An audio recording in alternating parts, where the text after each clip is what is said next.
Thank you, moderator. I just want to crave your indulgence. All right. I spent 10 years in the EMB. I think one of the objectives of this program is to give practical recommendations so as to address historical challenges of election service delivery in the continent of Africa, particularly in our country. It's been identified the issue about the acts of ideology. We have identified the subordination of the issue of internal democracy. And fundamentally, we have also identified the issue about party financing, which is now hijacked by the elite. You did a random sampling here. Political parties are owned by individuals, elite group in our country. And that is the total hijack that you find today. A democracy must have a hopeful future in our country and the continent. There must be a total paradigm shift. With respect to political party, there should be a rebuilding of political parties in the continent. To rebuild a political party as an institution, you require people who have virtues of democracy. Because institutions, they don't come from heaven. Who are the people that will build these political parties?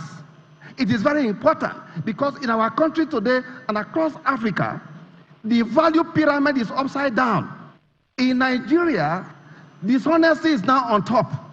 Those who did the wrong thing are now the ones being celebrated in our country. Are they the people who have hijacked the system that will rebuild this political party? Look, the current situation with respect to political party, if they remain the way they are, democracy will have no hopeful future in our country because at the moment, democracy has no turnover for the ordinary people of Nigeria and most people in Africa. Democracy has worked more for the elite of our country. Finally, with respect to judiciary, that occupied a distinct but complementary role to political parties, it should be noted that the first early sign of the subversion of democracy is the failure of the judiciary to stand tall and mighty in defense of democracy and the rule of law, because the greatest contribution of the Western world to attaining democracy is the ideal of the rule of law, and that every law that governs a process must be adhered to.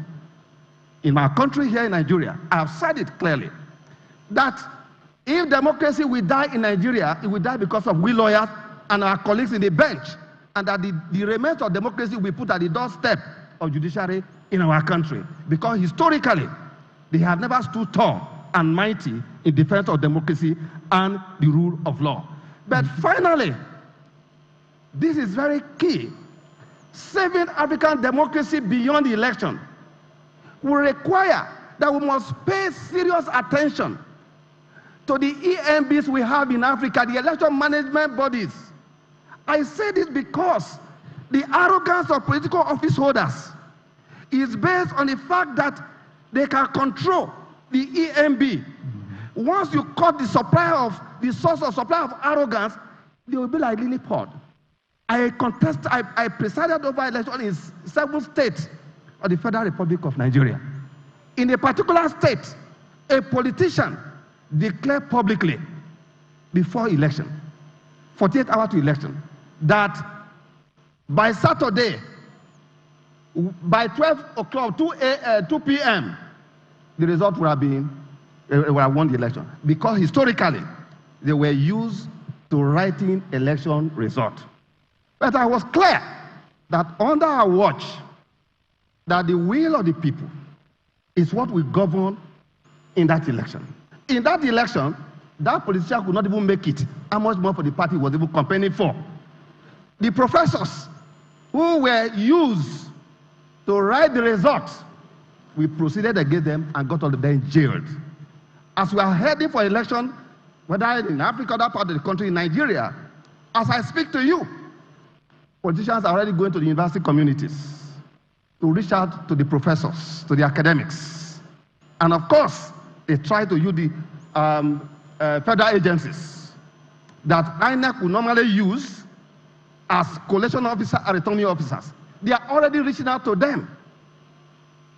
Final point.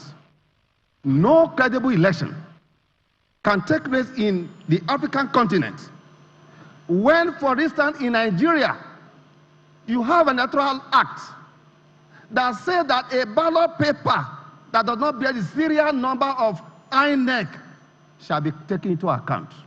What election are you expecting to happen? 2, we have in the current 2026 Electoral Act a provision that says that a presiding officer, a work collection officer, a returning officer that fails to comply with INEC regulation and guideline under section 133, 38, it shall not be a ground for nullifying election. And furthermore, that such individuals, when those matters are challenged in court, it shall not be necessary. It shall not be necessary to bring them to court. Yet, we are going for 2027 election.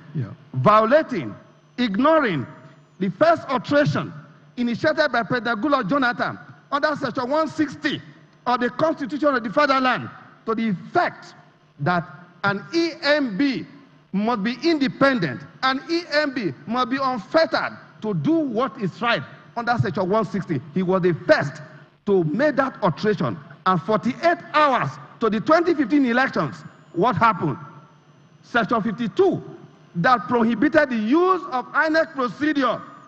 President Goodluck Jonathan signed a new act to remove that. Of course, in Nigeria said they were looking for an iron bender in 2015. So we got an iron bender, and asked a gentleman to leave. So to me, whether democracy will have a hopeful future on the basis of political parties, which are indeed at the essential organ of democratic practice, and judiciary that should stand tall and mighty, they must copy what happened in England. And that is that the honors of how well election is conducted in Africa continent should be placed on the EMB, and they must adopt inquisitorial method, not adversarial method. That is the only way we can give to ourselves and future generations who faces we are yet to see, whose name we may never know, that give to them one thing, which is nothing but a heritage of democratic hope. Thank you. Thank you, thank you, thank you, thank you.